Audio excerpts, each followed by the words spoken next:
Malam itu, aroma anyir darah tiba-tiba memenuhi kabin mobil mewah yang sedang aku kendarai. Namaku Dinda, 20 tahun, dan aku baru saja melakukan kesalahan terbesar dalam hidupku demi sebuah gengsi semu. Semua ini berawal dari rasa iri yang membakar dada saat melihat tetanggaku memamerkan mobil barunya seminggu yang lalu. Perasaan tertinggal dan diremehkan membuat akal sehatku mati rasa. Aku tidak mau kalah. Aku harus terlihat lebih sukses, lebih kaya, dan lebih hebat dari mereka semua. Karena itulah aku mengunduh aplikasi pinjaman online misterius, bernama Dana Cepat Abadi, tanpa membaca syarat dan ketentuannya. Aku meminjam puluhan juta rupiah, hanya untuk menyewa sebuah mobil sport utility vehicle hitam mewah, selama sebulan penuh, agar bisa membalas tatapan sombong tetanggaku.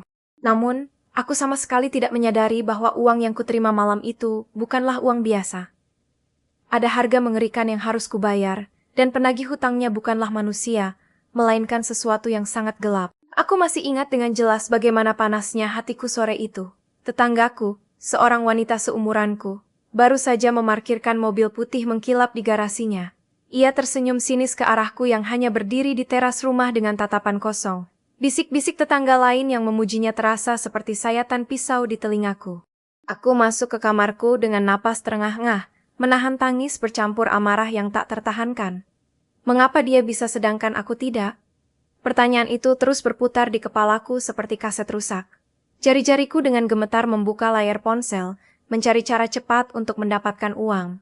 Aku mengabaikan peringatan logikaku sendiri saat mengetikkan kata kunci pinjaman tanpa agunan di mesin pencari. Sebuah iklan aneh dengan latar belakang merah darah muncul di layar ponselku, menjanjikan dana cair dalam hitungan menit tanpa verifikasi rumit. Entah dorongan iblis dari mana, tanganku dengan cepat mengunduh aplikasi tersebut, membuka gerbang menuju mimpi buruk yang tak akan pernah berakhir. Proses pendaftaran di aplikasi itu terasa sangat ganjil dan membuat bulu kuduku berdiri, namun gengsi telah membutakan mataku. Aplikasi itu tidak meminta foto identitas atau slip gaji seperti pinjaman pada umumnya. Sebaliknya, layar ponselku tiba-tiba berkedip merah dan meminta akses penuh ke kamera, mikrofon, lokasi, dan daftar kontak secara paksa. Yang paling aneh, ada satu syarat persetujuan tambahan yang berbunyi bahwa saya bersedia menyerahkan apa yang paling berharga jika gagal membayar tepat waktu. Aku tertawa sinis, mengira itu hanyalah lelucon murahan atau taktik menakut-nakuti dari pengembang aplikasi amatir. Tanpa ragu sedikit pun, aku menekan tombol setuju. Detik itu juga, ponselku terasa sangat panas hingga aku hampir menjatuhkannya. Layar berubah menjadi hitam pekat selama beberapa detik sebelum akhirnya menampilkan angka 50 juta rupiah yang langsung masuk ke rekeningku. Aku tersenyum lebar, tidak menyadari bahwa di sudut kamarku yang gelap, sebuah bayangan hitam mulai terbentuk dan mengawasiku. Keesokan paginya, aku langsung pergi ke tempat penyewaan mobil premium dan menyewa sebuah mobil hitam mewah yang sangat elegan. Ketika aku mengendarainya pulang dan memarkirkannya tepat di depan rumahku, aku sengaja membunyikan klakson dengan keras. Tetanggaku keluar dari rumahnya, dan kepuasan yang luar biasa menjalar di sekujur tubuhku saat melihat wajahnya yang terkejut dan pucat. Aku turun dari mobil dengan gaya angkuh, mengenakan kacamata hitam, seolah-olah aku adalah pewaris tunggal perusahaan besar. Hari-hari pertamaku terasa seperti di surga. Aku memamerkan mobil itu ke seluruh teman-temanku, memposting puluhan foto di media sosial dengan keterangan yang menyombongkan diri. Pujian palsu dan rasa iri dari orang-orang di sekitarku adalah candu yang membuatku mabuk kepayang. Namun, euforia itu tidak berlangsung lama. Memasuki hari ke-7, suasana mulai berubah drastis. Langit di sekitar rumahku selalu tampak mendung, dan udara di dalam mobil mewah ini perlahan mulai terasa sangat dingin dan lembab. Teror pertama dimulai tepat pada tengah malam di hari ke-7. Aku sedang bersantai di kamar ketika ponselku bergetar hebat di atas meja nakas. Sebuah pesan teks masuk dari nomor yang tidak dikenal, berisi deretan angka 0 yang sangat panjang. Isi pesannya singkat namun berhasil membuat jantungku berdebar kencang, menyatakan bahwa waktu bersenang-senang sudah habis, dan bunga pertama harus dibayar malam ini, bukan dengan uang, tapi dengan setetes kehidupan. Aku mencoba menenangkan diri, meyakinkan pikiranku bahwa ini hanyalah ulah iseng dari teman yang iri atau taktik intimidasi standar dari perusahaan pinjaman online. Aku memblokir nomor tersebut dan melempar ponselku ke kasur. Namun 10 menit kemudian, layar televisi di kamarku tiba-tiba menyala sendiri, menampilkan siaran statis yang bising. Di sela-sela suara bising itu, aku bisa mendengar suara bisikan serak yang memanggil namaku berulang kali. Suara itu terdengar seolah berasal dari bawah tempat tidurku, membuat seluruh tubuhku kaku ketakutan seketika. Untuk mengusir rasa takut yang mulai menggerogoti kewarasanku, aku memutuskan untuk keluar rumah dan mencari udara segar dengan mengendarai mobil sewaanku. Aku menyalakan mesin, namun anehnya, sistem navigasi di layar dashboard menyala sendiri dan mengunci sebuah rute yang tidak kukenal. Setiap kali aku mencoba mematikannya, layar itu justru berkedip merah terang. Karena panik dan bingung, aku terus mengemudi mengikuti jalan raya yang sepi. Tanpa kusadari, pemandangan kota yang terang benderang perlahan menghilang, digantikan oleh pepohonan rimbun dan kabut tebal yang menyelimuti jalanan aspal yang rusak. Lampu jalan tidak lagi terlihat, hanya sorot lampu utama mobilku yang membelah kegelapan malam yang pekat. Udara di dalam kabin berubah menjadi sangat dingin hingga napasku membentuk kepulan asap putih. Sistem navigasi terus menyuruhku maju, mengarahkanku ke sebuah jalan tanah sempit yang berujung pada gerbang pemakaman tua yang sudah lama terbengkalai. Mesin mobil tiba-tiba mati total dengan sendirinya di sana. Kesunyian malam itu begitu mencekam hingga aku bisa mendengar detak jantungku sendiri yang berpacu liar. Aku mencoba memutar kunci kontak berulang kali, namun mesin mobil sama sekali tidak memberikan respons. Keringat dingin mulai bercucuran membasahi pelipisku. Tiba-tiba, suhu di dalam mobil turun drastis, dan bau busuk yang sangat menyengat, seperti perpaduan antara daging busuk dan tanah kuburan, memenuhi ruang kabin yang sempit ini. Aku menutup hidungku sambil terbatuk-batuk, pandanganku tanpa sengaja tertuju pada kaca spion tengah. Mataku terbelalak ngeri saat melihat pantulan di kursi belakang. Duduk tepat di belakangku, sesosok makhluk dengan pakaian kompang camping berlumuran lumpur, dan wajah hancur yang tertutup rambut panjang kusut. Makhluk itu tidak bergerak, namun aku bisa merasakan tatapan matanya yang kosong menembus jiwaku. Sebuah suara serak dan basah terdengar tepat di sebelah telinga kananku, berbisik pelan namun sangat jelas menuntut nyawa ditukar nyawa. Karena hutangku sudah jatuh tempo malam ini, aku menjerit sejadi-jadinya, menendang pintu mobil hingga terbuka, dan berlari menerobos kegelapan malam tanpa berani menoleh ke belakang sedikit pun. Entah bagaimana caranya, aku berhasil menemukan jalan raya utama, dan menumpang sebuah truk barang yang kebetulan melintas, hingga sampai di rumah. Aku mengunci pintu kamarku rapat-rapat, meringkuk di sudut ruangan sambil menangis histeris. Namun, teror itu tidak berhenti di situ. Tepat pukul 3 pagi, alarm mobil yang kutinggalkan di pemakaman itu tiba-tiba berbunyi sangat nyaring, tapi anehnya suara itu berasal dari garasi rumahku sendiri. Bagaimana mungkin mobil itu bisa kembali? Anjing peliharaan tetanggaku mulai melolong panjang dan menggonggong dengan sangat beringas ke arah garasiku, seolah melihat ancaman yang sangat mematikan. Aku mengintip dari balik tirai jendela kamarku yang berada di lantai 2. Di bawah sana, di sekitar mobil mewah itu, aku melihat puluhan bayangan hitam tinggi besar sedang berdiri melingkar, menunggu dengan sabar. Pagi harinya, aku terbangun dengan kondisi tubuh yang sangat lemah dan pikiran yang kacau balau.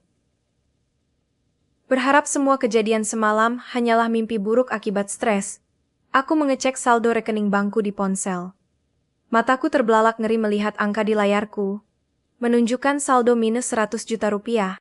Tiba-tiba, panggilan telepon masuk dari nomor dengan kode wilayah yang sangat aneh, seolah berasal dari luar negeri, atau bahkan dimensi lain. Tanganku gemetar saat menekan tombol terima.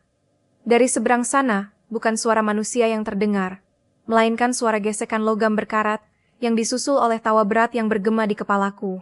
Suara iblis itu mengancam, bahwa bunga harianku sudah naik 10 kali lipat, dan jika aku tidak bisa membayar dengan uang, mereka akan mulai menagih dari bagian tubuhku yang berharga.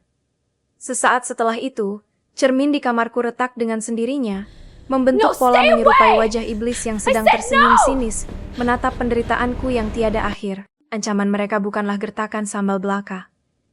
Siang itu, saat aku sedang mandi, aku menyadari gumpalan rambut yang sangat banyak rontok, dan menyumbat saluran air pembuangan. Kulitku yang biasanya cerah kini berubah pucat pasi seperti mayat, dihiasi memar-memar biru kehitaman berukuran besar yang muncul secara misterius di lengan, paha, dan leherku. Memar itu terasa sangat perih, seolah ada tangan tak kasat mata yang meremas dagingku dari dalam. Aku berlari menuju cermin wastafel, mengusap embun di permukaannya, dan menjerit tertahan melihat pantulan diriku sendiri. Mata kananku sepenuhnya merah darah. Pembuluh darah di wajahku menonjol berwarna hitam pekat. Hutang gaib ini benar-benar menyedot energi kehidupanku sedikit demi sedikit sebagai bentuk pembayaran bunga harian mereka. Semakin aku merasa takut dan putus asa, semakin cepat pula tanda-tanda kematian ini menyebar ke seluruh tubuhku. Gengsi yang selama ini diagung-agungkan telah berubah menjadi kutukan fisik yang secara perlahan namun pasti menggerogoti kewarasan dan nyawaku. Aku tidak bisa menahan siksaan ini lebih lama lagi. Dengan sisa tenaga dan keberanian yang kumiliki, aku memutuskan untuk mengembalikan mobil sialan itu ke tempat penyewaan agar setidaknya sebagian beban hidupku berkurang. Aku melangkah masuk ke dalam mobil, tapi tepat ketika aku menutup pintu, bunyi klik yang keras menandakan seluruh sistem keamanan mobil terkunci rapat secara otomatis. Kaca jendela yang gelap menolak untuk diturunkan, memenjarakanku di dalam kotak baja yang pengap ini. Suhu mesin yang menyala tiba-tiba berubah menjadi sangat panas, menghembuskan udara berbau amis yang membuat perutku mual. Dari lubang ventilasi di dashboard, cairan merah kental yang berbau seperti darah segar mulai merembes keluar, menetes perlahan menodai jok kulit yang mewah. Di layar sistem hiburan mobil, muncul sebuah teks berdarah yang terus berkedip dengan cepat, menyatakan bahwa tidak ada jalan keluar. Aku adalah milik mereka sekarang, dan hutang darah harus dibayar dengan darah selamanya. Terjebak di dalam mobil yang perlahan dipenuhi oleh cairan kental berbau amis, aku mencoba menelepon keluargaku untuk meminta pertolongan darurat. Namun, begitu layar ponselku menyala, puluhan notifikasi pesan masuk secara bertubi-tubi dari ibu, ayah, dan teman-teman terdekatku. Mereka semua mengirimkan tangkapan layar dari pesan ancaman yang mereka terima dari aplikasi pinjaman online tersebut. Pesan itu berisi foto-fotoku yang sedang tidur di kamar. Diambil dari sudut pandang yang sangat dekat, tepat dari atas wajahku. Pesan mengerikan itu berbunyi ancaman untuk membantuku melunasi hutang nyawa, atau mereka akan mengambil nyawa keluargaku satu persatu sebagai gantinya malam ini. Air mataku tumpah tak terbendung. Penagih hutang gaib ini tidak hanya mengincarku, tapi mereka menjadikan orang-orang yang kucintai sebagai jaminan tambahan tanpa sepengetahuanku. Rasa bersalah yang teramat dalam menghancurkan hatiku hingga berkeping-keping.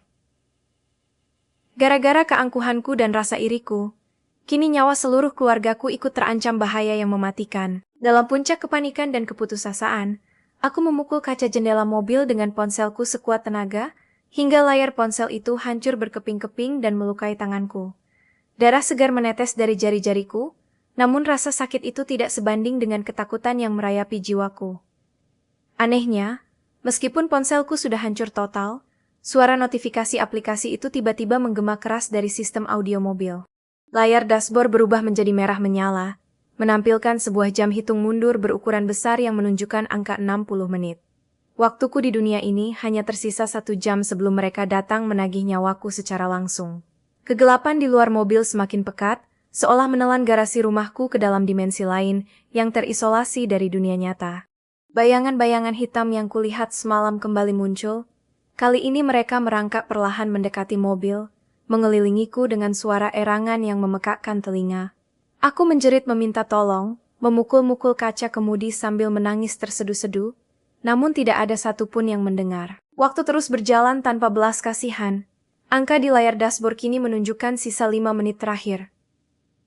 Tiba-tiba, wajah tetanggaku, wanita yang mobil barunya memicu semua malapetaka ini, muncul di luar kaca jendela kemudi yang berembun. Aku merasa sedikit lega, berharap dia akan membantuku memecahkan kaca atau memanggil polisi. Aku menempelkan kedua telapak tanganku di kaca sambil memohon ampun dengan suara serak. Namun, wanita itu sama sekali tidak bergerak untuk menolong. Alih-alih merasa kasihan, bibirnya perlahan melengkung membentuk senyuman sinis yang sangat tidak wajar, melebar hingga merobek sudut pipinya sendiri. Matanya berubah sepenuhnya hitam pekat, menatap tajam ke arahku. Dengan suara berat dan menggema yang menembus tebalnya kaca mobil, dia berkata bahwa aku tidak akan pernah bisa mengalahkannya, dan menyuruhku membayar hutangku dengan jiwaku yang menyedihkan. Kesadaran yang sangat mengerikan menghantamku seketika. Tetanggaku bukanlah manusia biasa. Dia adalah bagian dari kutukan pinjaman online ini sejak awal. Angka di layar dashboard berubah menjadi 0 dengan bunyi dentang nyaring seperti lonceng kematian yang menggema di seluruh ruang sempit ini. Detik itu juga, mesin mobil hitam ini menyala dengan sendirinya, mengaum sangat keras seolah kerasukan roh iblis. Lampu kabin padam total, menyisakan cahaya merah redup dari dashboard yang menyinari wajahku yang basah oleh air mata ketakutan. Dari kursi belakang yang gelap gulita, belasan tangan pucat pasi yang sedingin es tiba-tiba muncul dan mencengkeram erat bahu, leher, serta rambutku. Tangan-tangan itu menarikku dengan paksa ke bagian belakang mobil yang entah bagaimana terasa seperti jurang tak berdasar. Aku menjerit sekuat tenaga, mencoba meronta dari cengkeraman maut itu, namun tenaga mereka jauh lebih kuat. Pintu garasi rumahku tertutup rapat secara otomatis, menelan jeritanku di tengah malam yang sunyi. Hanya suara klakson mobil yang melolong panjang sebagai tanda bahwa penagih hutang gaib itu telah berhasil merampas jiwaku untuk selamanya. Sekian dulu ceritanya, jangan lupa like, subscribe dan share channel Pemuda Post.